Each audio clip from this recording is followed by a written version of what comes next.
संतुष्टि ज्ञानवर्धक कहानी। एक धनी साहूकार था। उसके पास बहुत दौलत थी। उसने इतनी दौलत हासिल कर ली थी कि अगर अगले 7 पीढ़ियां बैठकर खा ले तो भी खत्म नहीं होगी। हालांकि यह अमीर आदमी अभी भी खुश नहीं था।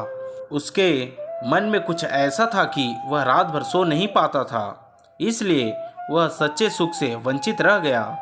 उसने सबसे पूछा कि वो ऐसा क्या कर सकता है जिससे वो इस शर्मिंदगी से छुटकारा पा सके और सुख और शांति से रह सके।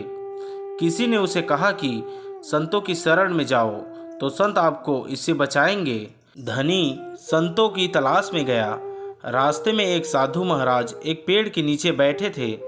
धनी व्यक्ति ने उनका अभिवादन किया और कहा, गुरुजी, मेरे पास किसी वस्तु की कोई कमी नहीं है।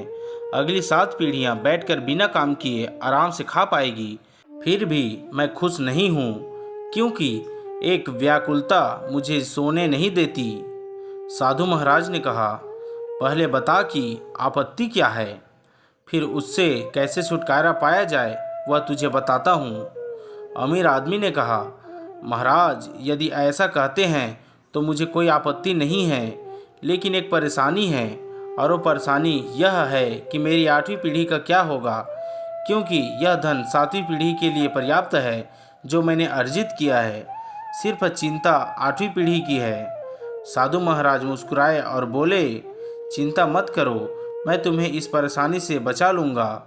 साधु ने उसे 1 किलो चावल की पोटली दी और कहा कि उस पहाड़ पर एक बुढ़िया एक कुटिया में रहती है, उसको चावल देकर आ।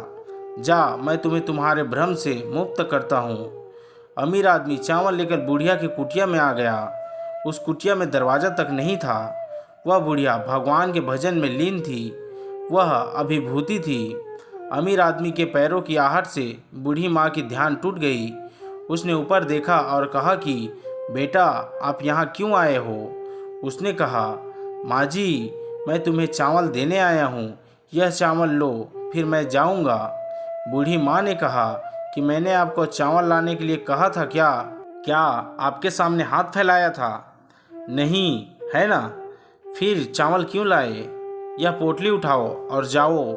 फिर अमीर आदमी ने कहा, मुझे उस पेड़ के नीचे बैठे साधु ने भेजा है, इसलिए मैं आया हूँ।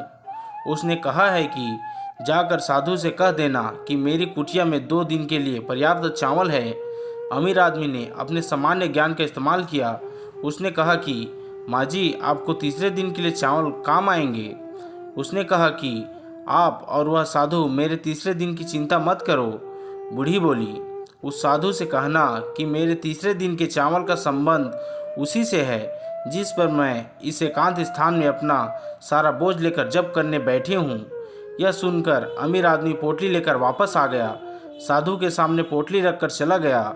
साधु ने उसे पुकारा, अरे वो सज्जन, तुम समस्या लेकर आए हो, है ना? मैं तुम्हें इससे बाहर निकालने जा रहा हूँ।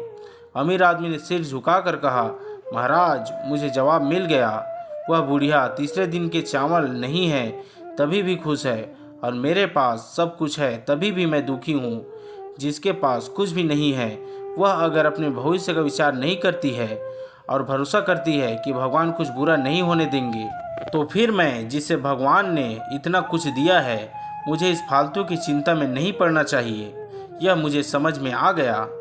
दोस्तों, छोटी सी यह ज्ञानवर्धक कहानी हमें समझाती है कि हमारे पास जो है उसका आनंद लेना चाहिए, उसमें खुशी ढूंढनी चाहिए। जो नहीं है उसके बारे में फालतू की टेंशन लेकर हमें अपना सुख चैन नहीं खोना चाहिए।